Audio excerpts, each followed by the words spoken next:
Hello, YouTube audience. This is Antonin Fiore, the host of the Crimson Pill radio programs. I want to share with you something I've found in the course of doing some research on Comet Elenin for some of my recent radio shows. I'm using the Starry Night software, and this is an astronomical configuration that's going to occur on September 29th, so just a couple of months away. And what I found interesting about it is that it would seem that Elenin, along with the Sun and Moon and a couple of the planets, really fulfill, if you will, the contents of Revelation chapter 12 and most of the verses throughout chapter 12, almost as though it's fulfilling, if you will, prophecy. The signs just point very exactly toward what we find in Revelation chapter 12. Now, what you're seeing on the screen now, I have set our view for Washington, D.C. Really, anywhere in the Northern Hemisphere would have this same configuration. This is, I've set the time for 11:11 a.m. Some folks out there, you know the significance of 11:11. I've chosen that arbitrarily. This could be a couple hours earlier or later. It would be the same. And I've hidden the daylight, so yes, it is 11:11 a.m., but I have used the software to deaden the daylight so that we can see the configuration. Now I'm going to begin by adding the boundaries here, the labels also of the configurations, the constellations, and then I'm going to add the stick figures also. In just a moment, I'm going to add an illustration that gives you a very exact picture of what this constellation of Virgo looks like and how she seemingly fulfills Revelation chapter 12. At this point, I'm going to read from chapter 12. And there appeared a great wonder in heaven, a woman clothed with the sun and the moon under her feet, and upon her head a crown of 12 stars. Now, at this moment, I have the software set for September 23rd. And what I'd like you to see is, as I move this timing forward, the software, watch as Elenin is making its path, making its way up along the length of the constellation of Virgo. Now it's the 24th, the 25th, the 26th, the 27th, the 28th, and you're also noticing right here that the moon, it's in a new moon phase, so it's hard to see, but this is the moon, and you notice that when I reach the 29th, that we have the sun here, Elenin up at the top or the head of Virgo, and the moon down here at her feet. I'm going to add in some labels. I'm going to add in the labels for the comets, and here, of course, we do see Elenin once again very visibly. I'm going to add the labels for the planets, because this is also important. We have here in the constellation Virgo two planets, Saturn and Venus, that are right in the midsection, if you will, of Virgo. And then, of course, we have the moon once again that is down here at her feet. Now, to make this even more significant, what I'm about to do is turn our focus to just the constellation of Virgo, and I'm adding that illustration. I'm going to help clean this up a little bit by getting rid of these other stick figures and labels for a moment. And also I'm going to remove the labels for the comets to make it a little easier to see. Here it is, September 29th, and what we have, I'm reading again Revelation chapter 12. And there appeared a great wonder in heaven, a woman clothed with the sun, and we see the sun right here, almost as though it's a cloak on her back. A woman clothed with the sun, and the moon under her feet, and the moon again only on this day, a day earlier or a day later, it's out of position. And upon her head a crown of 12 stars. And what we have is Elenin, which has made its way now to her head, and with the tail of Elenin, this would appear in the sky like a tiara, for example, like she's wearing a crown.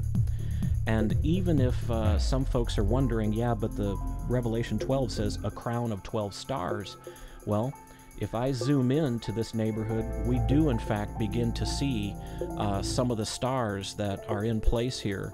I'm going to add the labels for stars. And sure enough, in her head, when we zoom in, there are 12 stars in Virgo's head. When I zoom in this far, we lose the illustration itself, but as I begin to pull the zoom back out, you'll see clearly that is Virgo's head. There are, in fact, 12 stars there. But I happen to think that the the text is more likely so referring to Elenin in that position, and how it appears to be a tiara, or a crown, if you will, on her head. Now, what else is important? Well, as we continue with Revelation 12, verse 2, "And she being with child cried, travailing in birth, and pain to be delivered." Now, I mentioned once again that Elenin makes its path along the way. If I move back a few days earlier, we see that Elenin is moving down near her face, such that the tail of Elenin very well could appear to be tears, that she's weeping, in accordance with verse 2. She cried, she being with child cried, travailing in birth, and pain to be delivered. And what about this child, you say, that she is crying about, that she's travailing in birth? Well, here in her midsection, in her womb, we see that Virgo, the woman, has 2 planets, and point in fact, it's going to be Venus that is the child that's being born, because you'll notice as I move the clock forward, the calendar rather, the 30th, October 1st, 2nd, 3rd, 4th, 5th, that in fact Venus passes out of the womb and is born.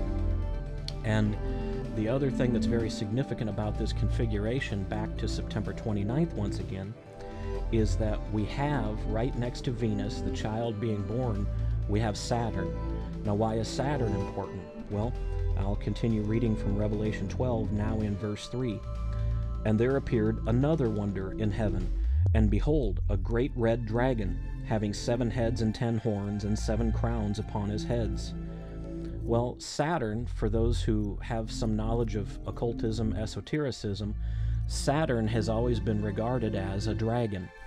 And in fact, Saturn also is connected to the figure that we call from history Kronos. Now, Kronos, if you know from esotericism, Kronos was part of his legend is that because of prophecy that he faced, that one of his children would kill him, that Kronos, or Saturn, would wait each time that he was about to become a father, that he was about to have a child born. Saturn would wait right nearby, waiting to devour the child as soon as it was born. And as we continue in Revelation 12, verse 4, "And his tail drew the 3rd part of the stars of heaven, and did cast them to the earth. And the dragon stood before the woman which was ready to be delivered, for to devour her child as soon as it was born." That's right. "And the dragon stood before the woman which was ready to be delivered, for to devour her child as soon as it was born." And so again, on September 29th, we have seemingly the perfect fulfillment of these first 4 verses of Revelation 12, because we have the woman who is clothed with the sun, and the moon at her feet, and upon her head a crown, this tiara created by Elenin's tail. In the absence of Elenin in this position, this would mean nothing. Virgo would have no crown on her head, and in the previous couple of days she would not have been weeping or crying, travailing in childbirth. Just a few days earlier or later, and you would not have Venus, the child, waiting to be born right in the womb. Likewise, Saturn would be out of position, so the dragon would not be waiting to devour the child as soon as it's born. And likewise, just a day earlier or a day later, you also do not have the moon in its correct position under her feet, fulfilling the first verse of Revelation 12. And so I think it's very significant, it's worth our notice to see that Elenin is fulfilling this prophecy, if you will, or fulfilling the details of Revelation 12, verses 1 through 4, in conjunction with the moon and with Saturn and Venus and the sun. It's quite of a convergence of these details from Revelation 12. And now, just for a moment, I'm going to once again move our calendar earlier. We're going to go earlier from September 29th, and you're going to see Elenin changes its position down this direction. Here, Elenin is seemingly in conjunction with Venus, with the child waiting to be born. And we see that the moon and the sun, well, the sun is still relatively in close position, but the moon is completely out of the picture. But as we move, at this moment I'm on September 22nd, if we move to the 23rd, 24th, 25th, 26th, 27th. Now we see the moon coming into place. We see Venus and Saturn coming into place. The 28th, and now the 29th. Elenin then makes the crown on her head. The moon is at her feet. The sun is, cloaking the woman. Venus is waiting to be born. Saturn, the dragon, or Kronos, is waiting to devour the child as soon as it's born. Now as I move to September 30th, we still see Elenin, but it's sliding out of position. The moon is already out of position. October 1st. 2nd, Venus, the child, is being born. October 3rd, etc. Folks, at this stage I want to pause and try to put some things into context. My purpose in preparing this video and showing the astronomical consideration from September 29th, which I now have displayed once again on screen, it is not to propose that Elenin represents to us the end of the world, the apocalypse. No, rather and quite contrary. It's my belief that Revelation 12 and this configuration, which I find to be incredibly specific in terms of completing, if you will, what symbolism and visualization that Revelation 12 provides us. I do not see that as representing the end of the world, but I think that we can find from Scripture that these passages oftentimes provide signposts, if you will, for us about things to be aware of in the future.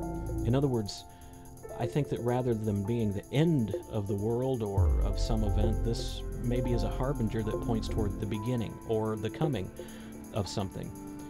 Elenin will not make its closest approach to the Earth, be at its closest point to the Earth, until about the 16th or 17th of October.